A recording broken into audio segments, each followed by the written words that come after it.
As time moves forward, the currency of entertainment changes. When the primary form of entertainment was movies, it was ticket sales. When it became TV, it was about viewer numbers. These days, in the age of streaming, it's become about engagement. And I'm starting to think that might be a problem.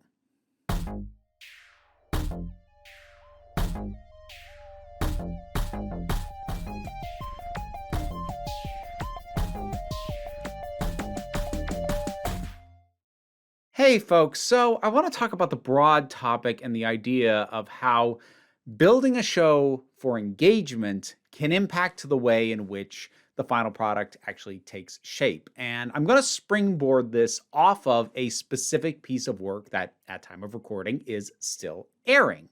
Now, this isn't going to be strictly about the show Andor, the Star Wars spin-off show that is currently on Disney Plus, but I want to start there, because that's what got me thinking about this.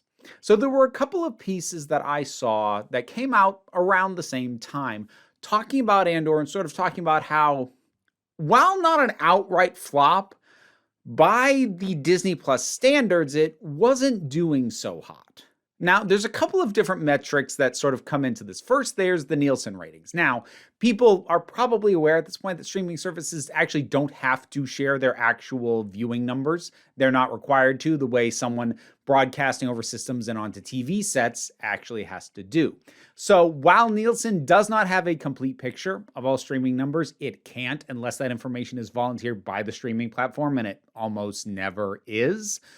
They are still able to track what number of people streamed it to a TV set, or at least in the terms of how they tend to measure these things these days is how many minutes was this watched in total, as opposed to number of people watched. Because, do you count it as a view if somebody turned something on and only watched it for 5 minutes?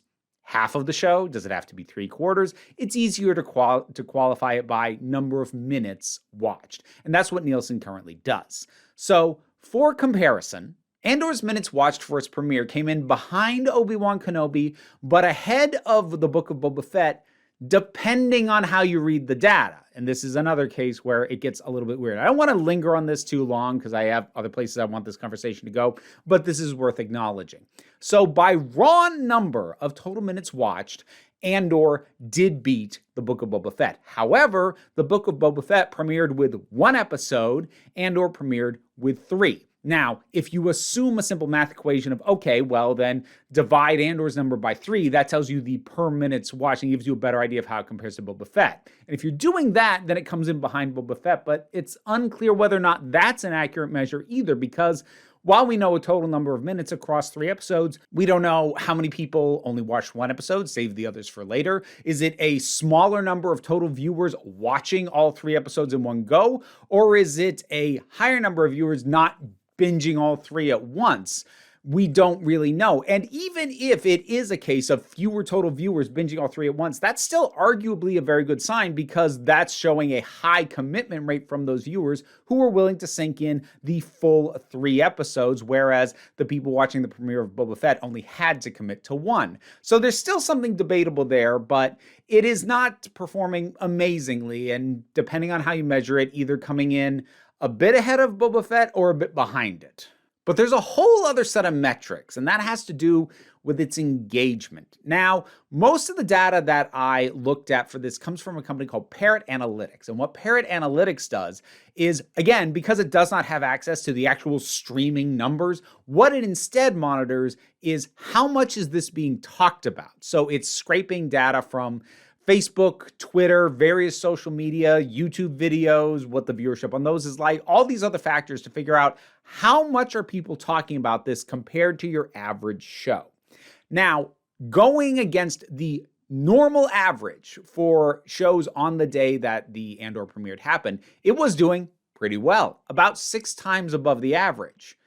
The thing is, though, that's really low by Disney Plus standards. Obi-Wan Kenobi, The Book of Boba Fett, and The Mandalorian all enjoyed from the range of 25 to 30 times the average for their first seasons. And The Mandalorian's second season premiere was 60 times the average. This is not even coming close.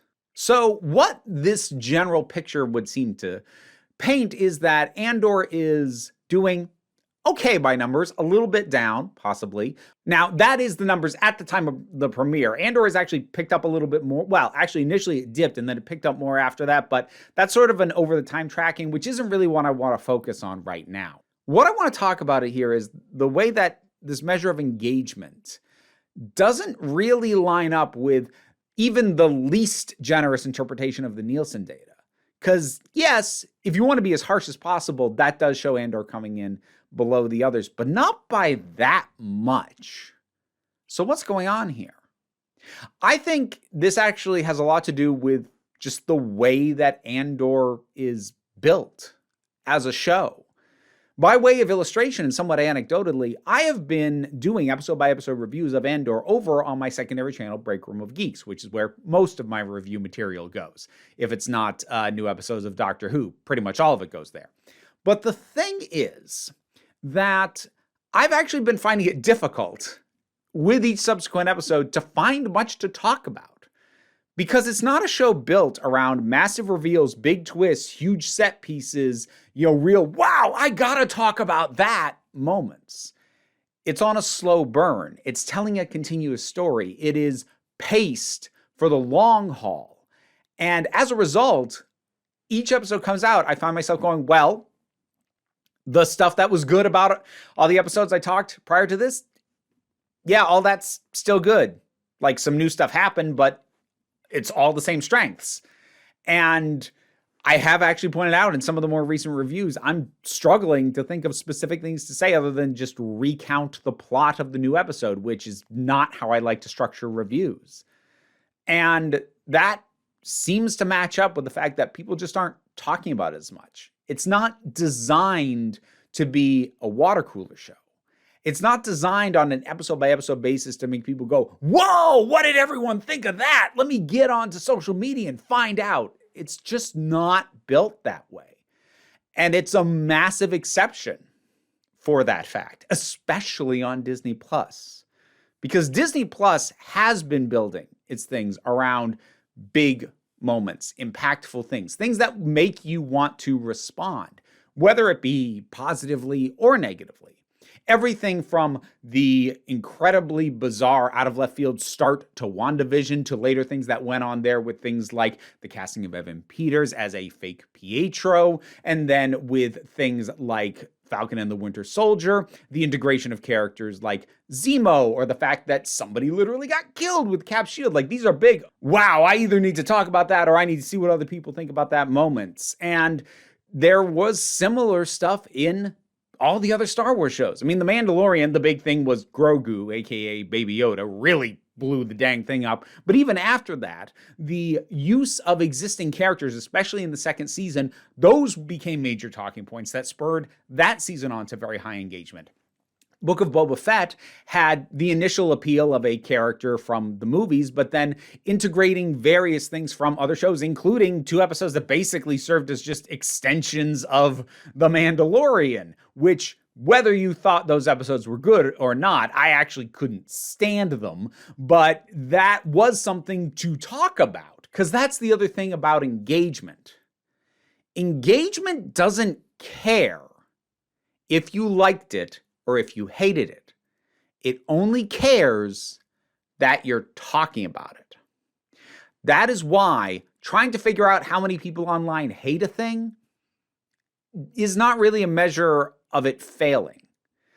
Like, the intended fan base has to basically fully revolt for that kind of thing to really upend things, and that can happen and does on occasion.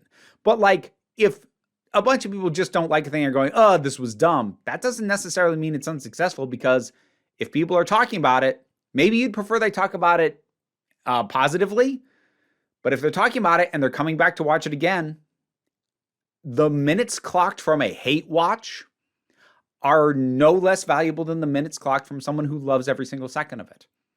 And the words spent talking about how great the thing is drives engagement just as much, possibly even less, than people who talk about how much they can't stand it. Because the thing is, arguments actually tend to spur on a lot more conversation.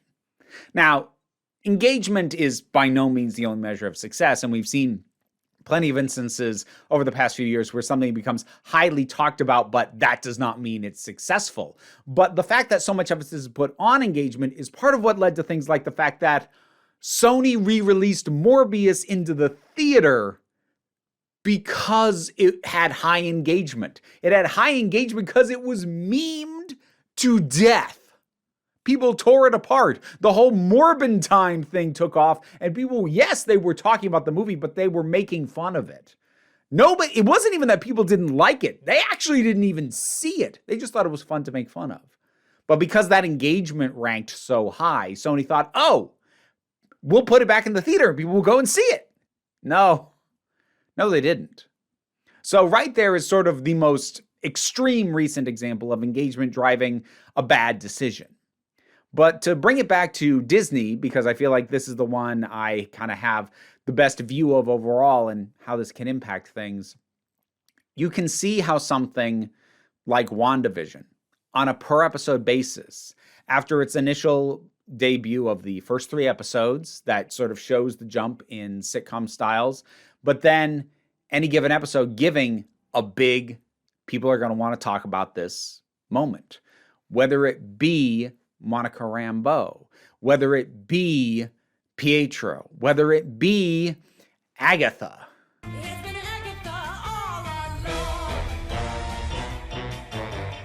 Something big happens and drives the engagement. But Andor just isn't built like that. It's built to tell a story over a chunk of time and not to have specific pops per episode to get a certain amount of moments per episode. It's just not designed to do that. And it's really good, and it's actually being very well reviewed. I don't like to bring up Rotten Tomatoes on here for a litany of reasons, but just for a comparison, by the end of its run, Andor outperformed The Mandalorian with critics, though not with audiences, and it came in ahead of both The Book of Boba Fett and Obi-Wan Kenobi with both audiences and critics. So it's not like people don't like it. They just aren't talking about it. And that does not lessen its value as a piece of art. I actually think it's the best thing that Star Wars has done in years. But we're at the risk of it being seen as a failure because of this lack of engagement. I'm just incredibly grateful that it was already set up to have 2 seasons and that they're already making the second one, and that's where it's intended to stop. Because if this was a show that's future was going to depend on the reaction to the first season, we probably wouldn't get more of this. Or we'd get a very shortened season or something. Because the way stuff's being measured now just isn't what it was before. And while this does impact movies, like I said, Morbius, that's a fall in your face example, this has a very clear impact, I think, on shows that are either made specifically for streaming or that know they're going to have a high percentage of their audience on streaming. Because you can even look at something like House of the Dragon, which does just air on HBO, but also shows up on HBO Max and is how a lot of people watch it.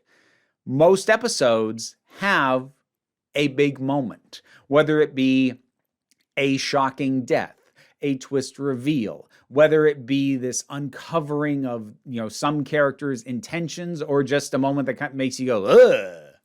There's something there to drive the engagement. Because if you're not being talked about, you don't get measured as being as valuable. And even something like She-Hulk, which isn't structured the way most of Disney Plus stuff is structured, still seem to have a lot of those moments with its guest appearances from characters like Wong, or its appearances by the Abomination, or with Daredevil. And some of these actually worked quite well, but there does still feel like a little bit of a cynical edge to it. We're putting these in for the extra pop, for the extra engagement. Now, a show that is well done can still take moments like that and make them not feel forced, have them feel like a natural part of the story, and strike that balance.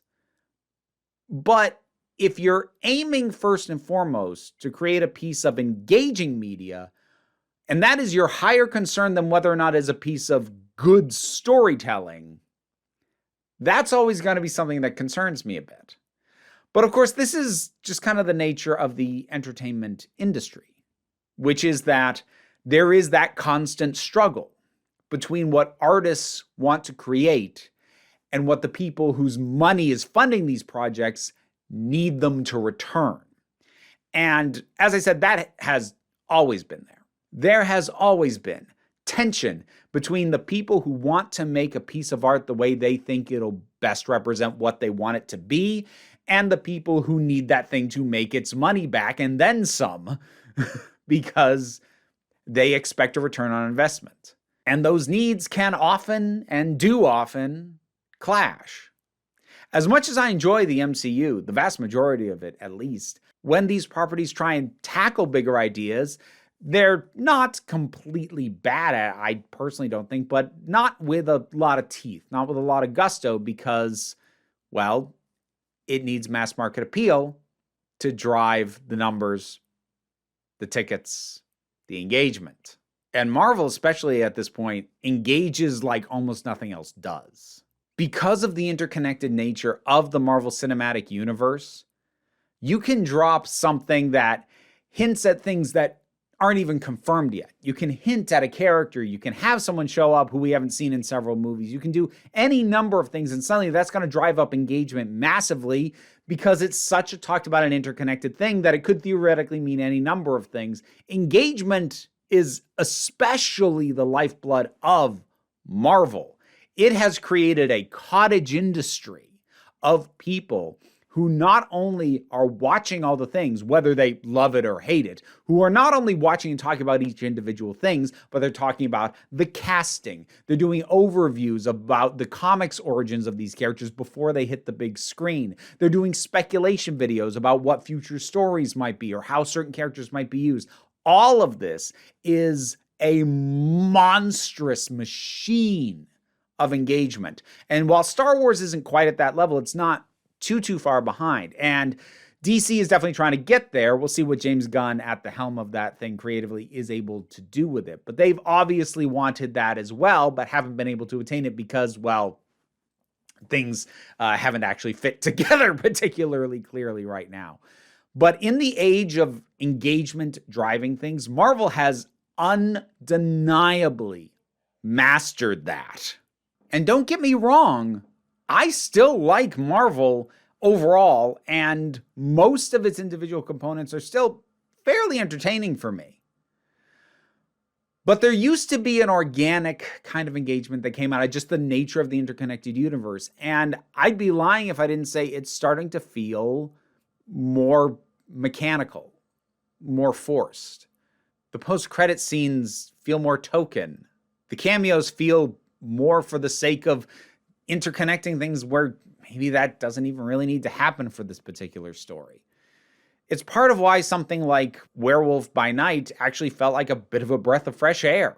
It didn't need all the connections. It was able to be its own thing. Still exists in that universe, sure. And I'm sure various characters we see there will show up in other things. But it felt fresh compared to a lot of what Marvel has been lately because it got to just be.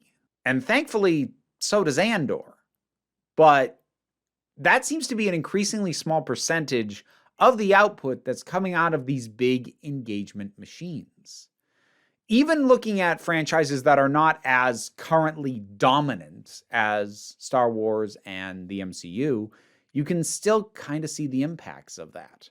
You can look at something like Star Trek, which has been tossing out new shows almost endlessly for several years now. Picard, Strange New Worlds, Discovery, Lower Decks, Prodigy. It seems like a lot. Like that's a lot of Star Trek. But engagement is highest when there's a new thing to talk about. And while Star Trek may not currently have the same level of penetration and the same size audience as your Star Wars or your Marvel, it has a very engaged audience. Those who watch it want to talk about it. And if you keep giving them something new to talk about, they will keep doing that. And Marvel is starting to feel that way too, because we've gotten a lot of stuff. And the first few Disney Plus shows felt special because they were new. I had issues with WandaVision even at the time. I was a bit more praising of The Falcon and The Winter Soldier, but as time has gone on, the flaws in it become a bit more evident to me. And as we move forward, it just feels like there's more and more and more. More movies per year that themselves now start to feel a little bit less special because we don't have time without Marvel between the movies. We now have shows between the movies. And so now we are no longer afforded breathing space. We are no longer afforded the time to just think about Marvel, not have to actively engage with it at the moment. Or, for those of us who are fans, afforded the opportunity to not have to think about Marvel. At the time of recording, we're actually in a minor lull of that because She-Hulk Attorney at Law wrapped up. We had Werewolf by Night, and Black Panther doesn't come out for a few weeks. But think about that. I'm measuring time between Marvel properties in weeks. There is a sense, and this is another thing that comes up with engagement. At what point does pushing for engagement and for that engagement to be almost constant, when does it bring about fatigue? Because that's something that people have, they've been talking about Marvel for ages, and just in general, the idea of superhero fatigue. It might finally be starting to settle in to whatever extent it's going to. And I think there can certainly be fatigue of specific franchises. I love Star Wars, but I do not watch every Star Wars thing that comes out. I'm already kind of fatigued on it. Andor actually kind of lit the fire under me a little bit for the first time in quite a while. But it took a show atypical of what engagement machine production makes. And it's a show that's not doing as well by engagement measures as basically everything else made by that machine. And it worries me that it's the exception that I'm latching onto as the thing that's really getting me excited to enjoy this, because if it's not hitting those same metrics, will it be looked at as something not worth doing again? Because this is what ultimately always happens. Over time, eventually, as the ones who write the checks want to break down component parts of the things that are making the most money or driving the most engagement and try and figure out what is replicable, what can we do again, what isn't doing as well. And things become homogenized. And again, to be clear, Andor is not a failure, but it shows a decline level of initial interest compared to the other streaming shows, particularly the Star Wars ones. Now, the biggest threat often is when the bean counters, the number crunchers, and the people who write the checks think they have figured it out. And it helps when they get reminded, no, maybe there's stuff you're not accounting for yet. And actually, it helps people like me for that to happen too. Because I don't want to sound like I know everything, because I don't. But to take an example of something that really caught a lot of folks off guard, the Lord of the Rings show on Amazon Prime. Its numbers were pretty good, but for how expensive it was to make, people were prepared to label it not a total failure, but a failure versus what it cost to put up. Not worth it. But you know what happened that almost nobody predicted? Those numbers shot up once the season was done, because it was coming out week to week, not as a binge format the way Netflix does. But once people were able to binge it from start to finish, its numbers shot up hugely. It was a show that people wanted to see, but were waiting on till it was done. And how often that happens is unfortunately, again, difficult to track because of how much information we are able to get from streaming platforms. But that's something a lot of people didn't count on. A lot of people have expressed an exhaustion with the binging model that Netflix kind of pioneered. I've expressed exhaustion with the binging model that Netflix kind of pioneered. But at the same time, maybe certain things just need to be formatted differently because of the audience they're meant for. Maybe the fact that Andor is not only structured in a way that is not meant to have specific individual big moments per episode, but in fact is set up in sort of little sets of 3 episodes, forming little mini trilogies. Maybe those should have all been released as blocks. Maybe the way that they release episodes 1 through 3, they should have also released episodes 4 to 6. They should have also released episodes 7 to 9. Maybe that would have done better. Maybe with how things have improved over time, maybe it's just turned out to have a longer tail and took a little while to get going. It's difficult to know. But I feel like the more that I look at what is being produced, especially for streaming platforms like Disney Plus, and I'm mainly focusing on Disney Plus because Netflix and HBO Max are in varying degrees of turmoil right now. Netflix is having to pivot following some of its losses from, I think it was last year. It was either last year or the start of this year. I did a video on that.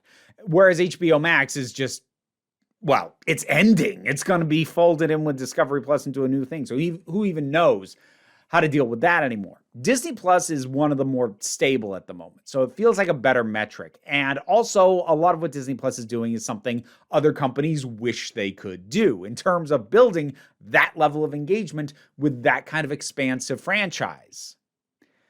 But if that's the metric and it's churning out increasingly stuff built to get us talking rather than get us thinking, rather than getting us to feel, rather than telling us a good story, that's gonna worry me about the way things could likely drift over time and may already have started. Engagement is a tricky thing. Like I said, positive engagement, negative engagement, it all counts. YouTube may have gotten rid of the visibility of the dislike numbers. It still tracks them and it still counts.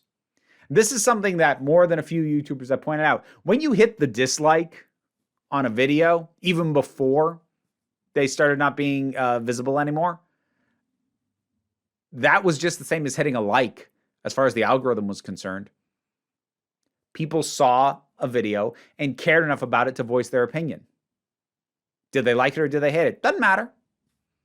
They engaged with it. What engagement-focused production builds, what it encourages, worries me.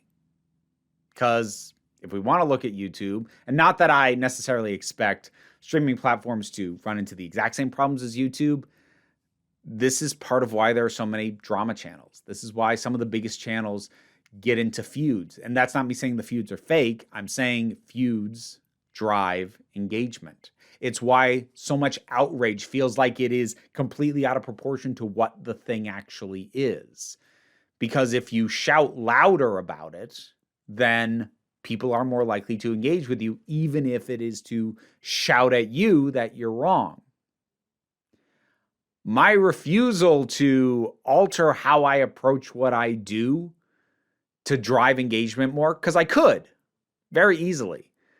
I could start doing more thumbnails about how something is garbage, all caps, about how something is the worst thing ever. I could start doing the thumbnails that takes stars or other YouTubers and rearranges them so they're making a really stupid face. I could do all that, and I'd probably have better channel growth for doing it. But I don't want to. I don't want to be part of the world that builds. And again, while what's going on streaming platforms does not exactly map onto YouTube's issues around engagement, it's just another example of how the engagement economy encourages not great stuff. But it's how we are measuring things, and it's how things are built. What are your thoughts on any of this? Do you think I'm worrying more than is necessary? I don't know. That would be nice. Whatever your thoughts are, though, drop something down in the comments. Let's talk about it. Patreon's what pays the bills and allows me to do this as my living. Even if you can't help me out that way, like, share, and subscribe, or dislike if you really want to. They all do help one way or the other. What I really want you to remember, though, is that you are beautiful. You are valid. You are loved. You are the counsel I I'm just running the meetings. And until next time, this council is adjourned. End of the video, so I got to shout out my top patrons. Robin Moore, Zubin Lutfulla, Tarak, the thing that goes doink in the anime, Oliver B., Angus Bjarnason, Melinda Walters, Imudelki, The Oath of Boyd, Katoria, Toy Lowly, Becky Sparks, Fernambulax the Poodle, Zach, Tracy Scrabbit, Angry Casperl, Tim Price, Adam R.D.L. Taylor, Shayla Gourlay, and Brendan LaRose. Thanks for your support. If you want to hear me probably mispronounce your name as well, check out the rewards on the Patreon. How you doing there?